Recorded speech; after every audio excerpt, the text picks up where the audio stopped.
I'm visiting today with Andrew Tsao, who is the director of the School of Drama's latest production of William Shakespeare's Love, Labour's Lost. Thanks, Odai. And not being a grand advocate of Shakespeare, I just have to ask, you know, there's 30,000 good plays out there. Why do we keep doing his? You know, we did Tempest last year. I think there's a parody of Shakespeare coming up later on in the season. Love, Labour's Lost this year. Is this like a failure of imagination someplace? We don't read enough plays? Or why we keep going back to this guy over and over again? That's a really good question. I get asked that question a lot when I do productions.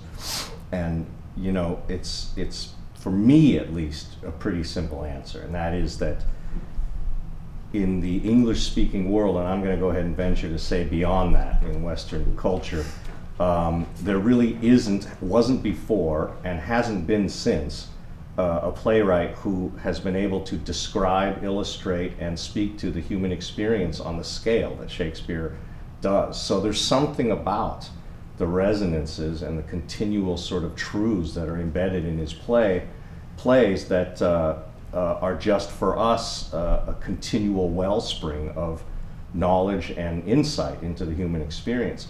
That, coupled with the fact that he did it in a language that was specific to him for the theater, that still today is unique, makes it for me sort of a joy to continue to go back. Good for actors to work in, good for directors to work in. Is it still good for audiences to work in? Well, I think so, because the more and more you do these plays, strangely enough, the more you get out of them. And for an audience, the more and more you see them, the more you get out of them. What will we get out of this? I mean, there's these classic Shakespeare plays, the ones that get done, as you say, Hamlet, quite a lot. And then there are these off to the periphery of the canon, and Love's Labour's Lost is more like one of those. It doesn't show up as frequently, a little harder to do. What are we going to get out of this? Yeah, it's a complicated play. It's a special play in his canon for a couple reasons, three reasons really. One, at the time he's writing this play, his mind is engaged in working on the vast output of 154 sonnets that he wrote as a poet. So his mind is interested in language in a very specific way. Now, obviously, as you know, for him, language was what the theater was all about. But in this particular point in his career, he's absolutely fascinated with language in the form of the sonnet. So he takes what is given to England through the Renaissance, the Italian form of the sonnet, which is, of course, 14 lines, an octet or two quatrains, 2 lines of 4 each, 2 sets of 4 each, and then 6 lines. The last 2 lines being a rhyming couplet in these 14 lines. Well, he takes this form and he literally turns it on its head while staying within the form. He re-examines how language, thoughts, and ideas can be placed in this form, and we're still looking and marveling at how complex and interesting the sonnets are in that regard. So now he takes the idea of the sonnet and he says, gee, you know, this is stuff that's meant to be read and meditated on. What happens if you try to translate this form, this idea, to the stage? Because as a dramatist, this is also on his mind. As a sort of plot point here, this is about young men who go to school and they can't study because they keep thinking about women. Why on earth would you do this for a university audience? All right, I see the topicality of the piece. Is this going to be one of those language pieces that are just, I feel like I have to know a lot, I have to read it before I come and see it? If we do our job right, I hope not. Good. You know, the thing about it, his plays, and we're finding this because we're in rehearsal right now, and we find this every day, is that it's all in there. And we like to say that to actors as directors. We like to think that as actors working on the play. You can read it, you can study it, you can write papers on it.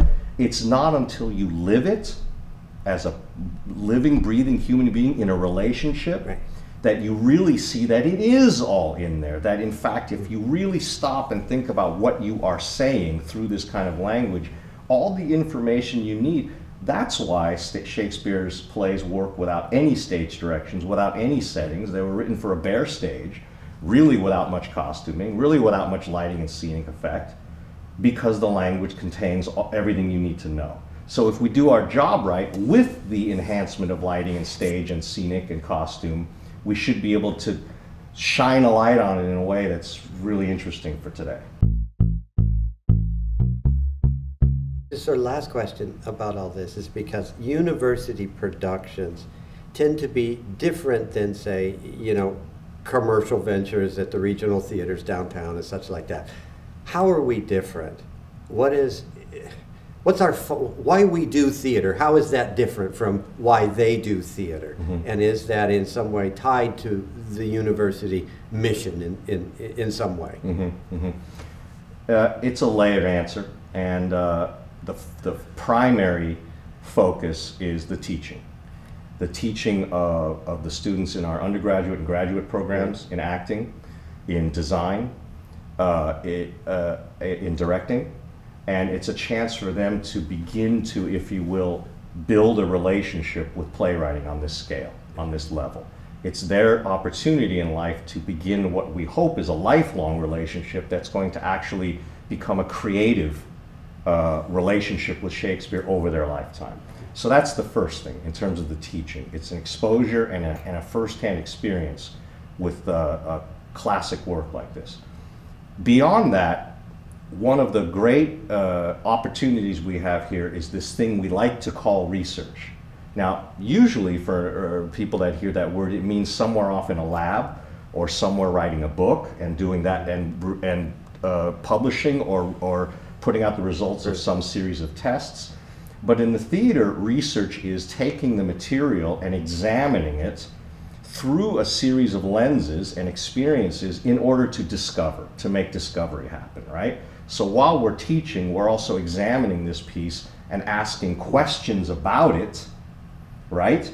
That hopefully we might not get the answers through the process itself, but by the act of making the play and asking the questions as we make the play, those kinds of inquiries, right, mm-hmm. become in fact the nature of research for theater professionals as they go on career-wise.